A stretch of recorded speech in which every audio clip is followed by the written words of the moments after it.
예로부터 우리네 밥상에서 없어서는 안 될 고품질 단백질로 손꼽히는 달걀. 그중에서도 금지옥이업 특급 대우를 받으며 알을 낳는 닭들이 있다고 하는데요. 닭이 먹는 사료든 닭장을 구성하는 여러 가지 요인들을 천연 자재들만 갖고 활용을 하는 겁니다. 물 좋고 공기 좋은 자연에서 직접 제조한 사료를 먹인 닭들의 알은 생긴 것부터 조금은 특별하답니다. 뽀얀 연노랑빛의 노른자와 탄력이 넘치는 흰자까지 층층이 명확하게 구분되는데요. 그날 난계란만 판매하기 위해서 정기구독을 하는 거면 수요가 예측이 되잖아요. 100% 회원제로 운영된다는 이곳 양계장의 하루는 캄캄한 새벽부터 시작됩니다. 밤사이 별일 없이 잘 잤는지 먹이를 주며 살펴보는 건데요. 닭들이 움직이기 시작하면 닭을 키우는 사람은 사람도 움직이기 시작해야 돼요. 하루에 4번이요. 밥 주고 알 꺼내는 게 총 4번 해요. 달걀을 낳아놨는데 걔네들을 오래 품고 있으면 신선도도 떨어질 우려가 있지만 온도가 안 떨어지니까 또 자기끼리 부딪혀서 실금이 갈 수가 있어요. 그래서 알을 자주 꺼내는 게 좋아요. 닭들의 생체 리듬에 따라 인간도 24시간 빠듯하게 움직여야 하는 일상. 양계를 맨 처음 시작할 때 세웠던 본인만의 원칙을 지켜내기 위해 자그마치 13년째 농장에서 숙식을 해결하고 있답니다. 일반 양계에서는 한 110일 정도 되면 알을 낳게 하는데요. 저희는 조금 더 키워서 140일에서 150일 돼야 알을 낳게 해요. 140, 150일. 너무 어려서 알을 낳으면 닭도 덜 건강하고 알도 덜 건강할 거다. 그래서 저희는 조금 더 늦게 알을 낳게 해요.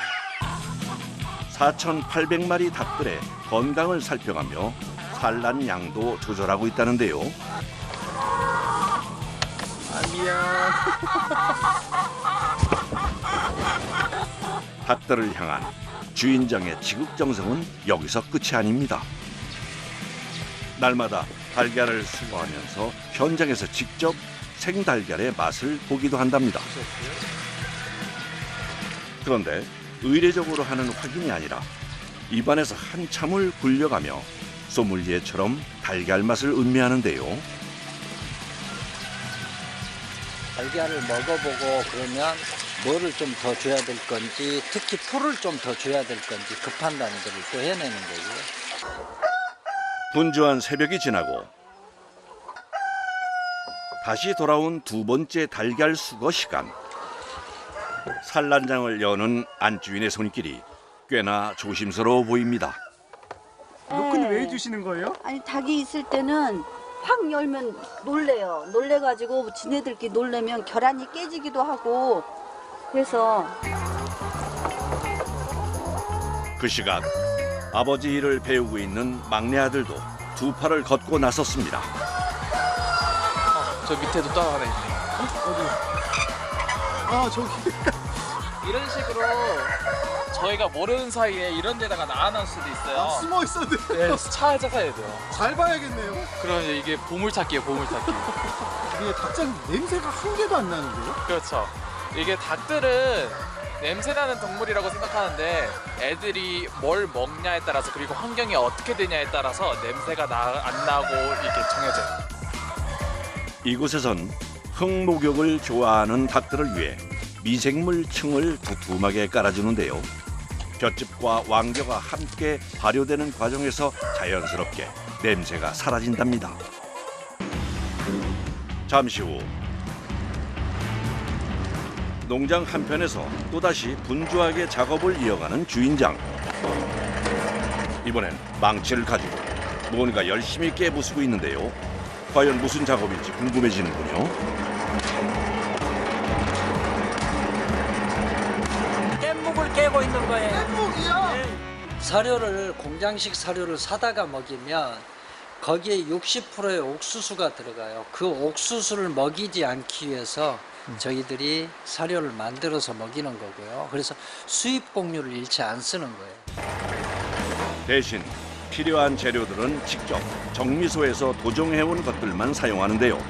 심지어 한 번에 섞어두지도 않고 매 끼니 닭들의 컨디션을 확인해 배합을 다르게 한답니다. 얘는 고추씨예요. 일부에서는 고추씨를 항생제 대체제 자재라고도 해요. 지방도 필요하고 그리고 탄수화물도 필요하고 그래서 미량 요소 등등등 해서 사람이 필요한 것만큼을 공급해줘야 사람한테 가장 양질의 계란이 달걀이 생산이 된다는 겁니다. 그 중에서도 닭들의 면역력을 높여주는 핵심 요소는 따로 준비해 두었답니다. 그런데 보이는 건 흙밖에 없는데요.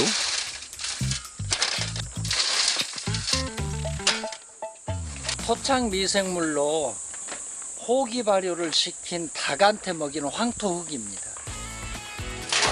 이것 또한 숱한 시행착오 끝에 찾아낸 나름의 비법이라고 하는데요. 방해석이라는 돌이고요. 칼슘제예요. 갓 보아한 병아리 때부터 유해균에 맞서 싸울 수 있도록 강인하게 키워낸다는 이곳. 한겨울 영하의 추위에도 난방 없이 잘 지낼 수 있는 비결은 역시나 밥심인가 봅니다. 1200명, 5번에서 6번에. 할 때마다 이렇게 섞어 예, 예. 주시나 봐요. 닭의 상태에 따라서 가감해야 되는 재료들이 있고요. 이유식을 먹는 아이에게 어른 음식을 줄 수 없듯이 개체의 특성에 따라 그때그때 필요한 영양 성분에 맞춰 사료를 만들어 먹이는 주인장. 그 마음을 아는 건지 닭들도 밥 투정하지 않고 잘 먹습니다.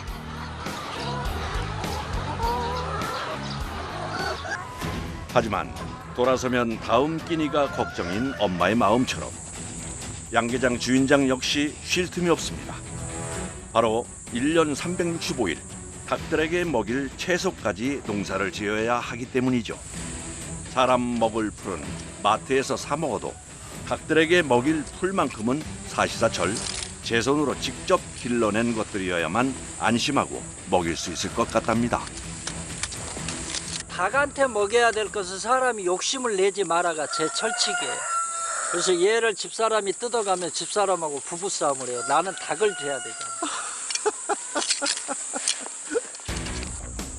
봄부터 여름까지는 시금치, 가을부터 겨울까지는 갓을 심는데요. 오로지 닭들을 위해 짓는 농사 규모만 하우스가 2동에 노지가 무려 약 5,000제곱미터에 이른답니다. 닭들 풀 좋아하죠. 금이야 오기야 애지중지하며 사철 내내 녹색 채소를 먹이는 데는 닭들의 입맛과 취향 외에도 다른 이유가 하나 더 있답니다. 옥수수 사료를 먹이지 않기 때문에 계란 노른자색이 흰자같이 하얘져요. 풀에는 노른자색을 노랗게 내주는 키산토필 성분이 있습니다. 노른자색은 먹이에 따라 연할 수도 진할 수도 있지만 샛노란색에 익숙한 소비자를 위해 풀을 먹여 노란빛을 내는 거랍니다. 곧바로 이어지는 다음 작업.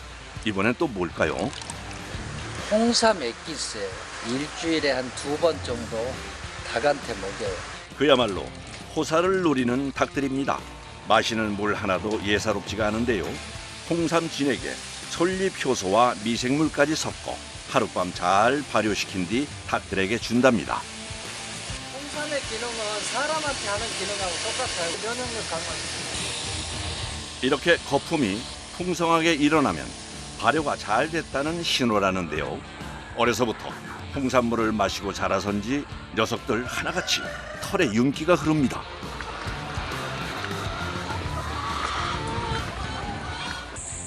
그렇게 닭들을 먹이고 나서야 식사를 준비하는 가족. 계란말이 할 거예요. 계란말이요? 네. 이렇게 닭이 한번 쪼아놓은 거거든요. 이렇게 탁. 그래서 반찬. 날마다 달걀 반찬이 밥상에 오를 수밖에 없는 이유가 그런 거였군요. 고객분들한테 보내드릴 계란도 달걀도 없어요. 그래서 부족하기 때문에 그래서 저는 항상 이렇게 깨진 달걀만 먹고 있습니다. 보낼 것도 없어서요? 네, 그렇습니다. 뽀얀 노른자가 낯설긴 해도 한번 맛을 보고 나면 비리지 않고 고소한 그 맛에 반할 수밖에 없다고 하는데요. 착색제 계열의 사료를 안 먹이고 풀에서 나는 노른자색이어서 생계란 때도 노른자색이 연하지만 푹 삶거나 계란찜을 하면 정말 두부색이 날 만큼 하얘져요. 아버지의 이런 자부심은 아들에게도 자랑이 됐습니다. 원래는 이제 그림 쪽을 일하고 했었어요. 아, 그림이요? 그림 전공이었는데 이제 외국에서 그림 전공으로 있다가 한국에 오니까 아버지가 하는 거 보고 이제 끌려가지고 하게 되었어요. 딸들이 1년에 한 번 한국에 와도 단 하루도 같이 놀아주지 못할 만큼 농장을 비울 수가 없으니까 살아있는 생명체를 잠시라도 방치할 수가 없잖아요. 그래서 단 하루도 농장을 비울 수가 없다. 그게 가장 어려움이에요. 처음에는 좀 힘들었는데 이제 많이 적응을 해서 괜찮기는 해요. 그리고 또 뭐 같이 못 가면 다른 친구들하고 가죠 뭐. 서둘러 식사를 마치고 이번엔 선별장으로 자리를 옮긴 가족. 당일 생산, 당일 출고가 원칙이라 택배차가 도착하기 전에 선별과 포장 작업을 끝내야 한답니다. 수거해온 달걀들은 먼저 세척 과정을 거치게 되는데요. 세척 기계를 지나는 동안 껍질에 묻은 흙이나 깃털, 분변 등을 깨끗한 세척수에 솔로 닦아내며 목욕 재개를 합니다. 뒤를 이어 건조기를 향해 줄지어 입장하는 달걀들의 행렬. 이곳에서 충분히 잘 말려줘야 혹시 모를 세균의 침투도 막아낼 수 있는데요. 선별기를 통과해서도 주인장의 최종 검수를 피할 수는 없습니다. 이렇게 외형적으로 봐서는 안 깨진 것 같은데 재보면 난각이 약하거나 실금이 가능합니다. 이렇게 나와요. 그래서 이 기계가 100%는 다 못 잡아내고요. 80%에서 85% 잡아내요. 이제 나머지 10에서 15%는 우리가 포장하면서 육안으로 골라내고. 꼼꼼한 검수 과정까지 끝내고 나면 이제 크기에 따라 일반 난과 특품 난 두 종류로 나눠 포장 박스에 담습니다. 체급에 맞춰 포장법도 달라지는데요. 얘는 특품 포장을 하는 거예요. 닭은 나이를 먹으면 알이 커져가요. 그래서 나는 늙은 닭에서 나오는 계란 왕나는 싫다. 그래서 싫어하시는 분들이 계시고요. 근데 저희 계란은 늙지 않아도 시중에 나오는 계란보다는 조금 커요. 초란도 조금 크고. 크기가 크다고 해서 무조건 노개는 아니라는 사실. 이제 마지막 최종 단계입니다.